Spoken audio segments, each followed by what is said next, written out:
Hello नमस्कार. मी स्वाती तुमचं पुन्हा एकदा एका नवीन ब्लॉगमध्ये स्वागत करते. तर आज आहे आषाढी एकादशी. त्याचबरोबर आहे आमच्या प्रांजलचा वाढदिवस. हा ब्लॉग आषाढी एकादशी निमित्त तर असेलच, पण त्याचबरोबर प्रांजलचा वाढदिवससुद्धा आज आहे. तर ॲक्च्युली तिथीनुसार हा वाढदिवस आहे तिचा. तारखेवर आम्ही त्याचा वाढदिवस सेलिब्रेशन केलेला आहे. त्याचा ब्लॉग नाही आला जस्ट बिकॉज त्या टायमाला खूप धावपळ होते, गडबड असते, त्यामुळे जमलं नाही मला. शक्यता नाही जमलं, कारण की ही होती, प्रांजल होती, त्यामुळे खूप गडबड होती ना, त्यामुळे नाहीच जमलं मला. देन फोटोज वगैरे आहेत ते मी तुम्हाला शेअर करेनच. इंस्टाग्रामच्या पेजवरती माझ्या सगळ्या फोटोज अपलोड झालेले आहेत, पण यूट्यूबवर मी अजून नाही केलेले आहेत, ते मी लवकरच शेअर करीन. प्लस आज घरामध्ये जेवढं पण मी रुटीन करेल घरातलं, आज आषाढी एकादशी आहे त्यामुळे स्वयंपाकाची सुट्टी आहे, पण घरातलं कामं असतात बाकीची. प्लस ह्याचा मी आज खजूर केक करणार आहे, त्याची रेसिपी प्लस सगळं रुटीन मी तुमच्याशी आज शेअर करेल.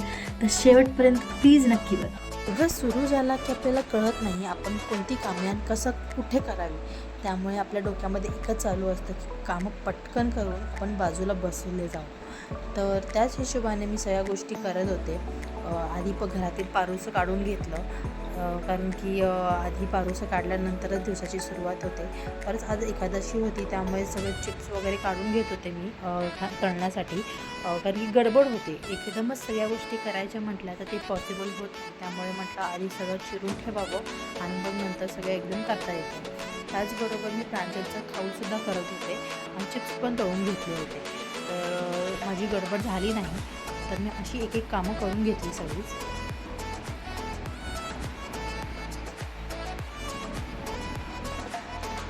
चहा पण करायला ठेवला होता, म्हणजे कसं कोणी मागितलं तर लगेच करून देता येतं, त्यामुळे चहाचं पण सगळं करून ठेवलं होतं. त्यानंतर मी बेडशीट आवरून घेतलं, माझं म्हणजे बेडरूम आवरून घेतलं, कारण की एकदा प्रांजल झोळीमध्ये झोपली तर तिला उठून सगळी कामं करणं, बेड आवरणं ते शक्य होत नाही, त्यामुळे मी आधी ते करून घेतलं. हां, तिला अजून पण झोळी झोपायची सवय आहे. दुसरी गोष्ट म्हणजे भांडे वगैरे होते, भांडे आणि कपडे होते. स्वयंपाक नसला तरीसुद्धा खाण्यापिण्याची म्हणजे चहा पाण्याची भांडी पडतातच, तर ती सगळी आवरून घेतली.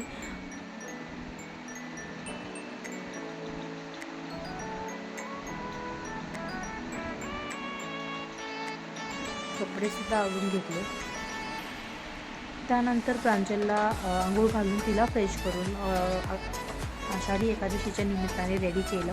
ॲक्च्युली रोज पप्पाच घालतात अंघोळ, पण आज थोडं गारठा होता त्यामुळे विचार केलं की थोडा निवांत घालावं. त्यानंतर मी केकची तयारी केली, कारण की 4 वाजता केक केला. ॲक्च्युली कसं मला जमलंच नाही, बिकॉज प्रांजलची झोप जरा मागे पुढे झाली, त्यामुळे तिच्यासोबतच राहावं लागलं. त्यामुळे मी ठरवलं की सगळं निवांत असेल त्या टायमाला मी सगळ्या गोष्टी करेन. तिला खाऊ पिऊ घालून मग मी नंतर केकच्या तयारीला लागले. 4 वाजता मी केक केला.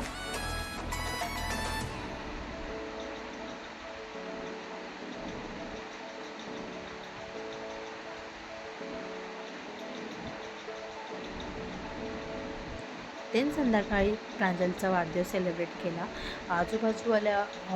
वाल्यांना बोलवलं होतं, कारण की घरातल्या घरातच करायचा होता, मोठा काही केला नाही. असं आजूबाजूच्या 2 मैत्रिणी बोलवल्या आणि साजरा केला. कसा वाटला ब्लॉग नक्की शेअर करा आणि सबस्क्राईब नक्की करा.